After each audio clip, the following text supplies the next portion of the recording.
नमस्कार मंडळी, सुंदर माझं कोकणी आपल्या मराठी यूट्यूब चॅनलमध्ये मी मयूर पाटील तुम्हा सर्वांचं मनपूर्वक स्वागत करतो. तर सध्या श्रावण मास सुरू आहे आणि सगळीकडे हरिनाम सप्ताह, हरिनाम एक्का उत्सव सुरू आहेत.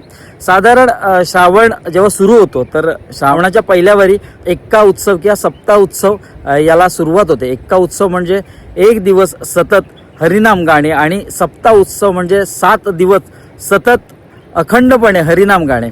तर यामध्ये होतं कसं, गावागावातल्या जी मंदिरं असतात तर तिथे हे एक्का उत्सव सप्ताह उत्सव साजरे केले जात असतात.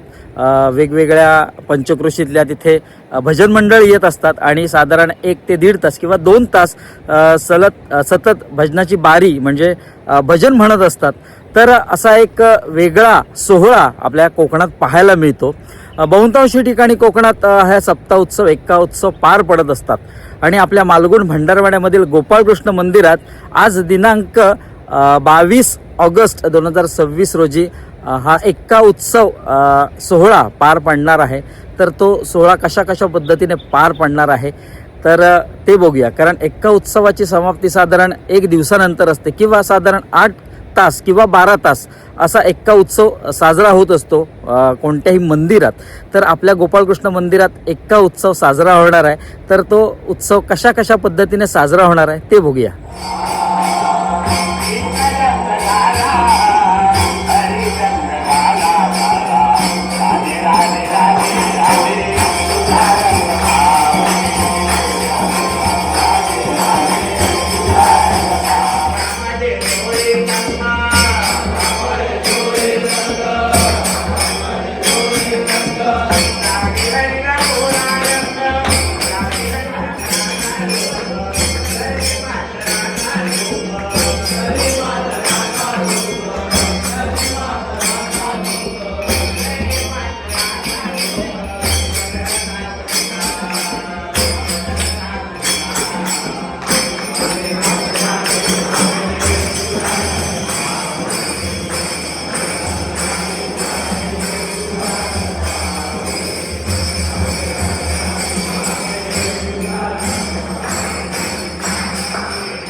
तर आत्ताच आपण जो सोहळा पाहिला तर तो आपल्या गोपाळकृष्ण मंदिरात म्हणजे मालगुण भंडारवाड्यामध्ये आपलं गोपाळकृष्ण मंदिर आहे.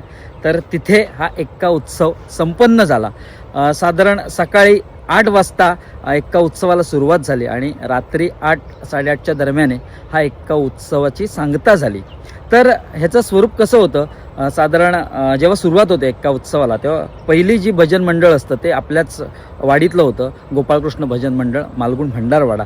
त्यानंतर मग पंचक्रोशीतल्या जी भजन मंडळं होती तर त्यांना पाचारण केलं गेलं होतं. साधारण 1-1, 1.5 तास प्रत्येकाने भजनाची बारी केली आणि मग ते परतले. तर असा एकंदरीत सोहळा होता. तर काही ठिकाणी साधारण 1 दिवस हा सोहळा संपन्न होत असतो. तर आपल्याकडे साधारण एक 12 तासाचा हा सोहळा होता.